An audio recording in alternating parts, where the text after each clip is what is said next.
আজকে আমরা দেখে নিব 1 লক্ষ বা 1 মিলিয়ন বা 1 বিলিয়ন হতে হলে একের পরে কয়টি শূন্য বসাতে হয়।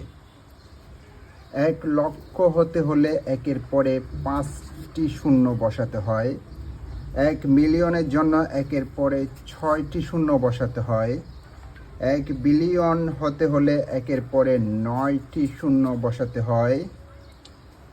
1 ট্রিলিয়ন সমান 12টি শূন্য বসাতে হয়।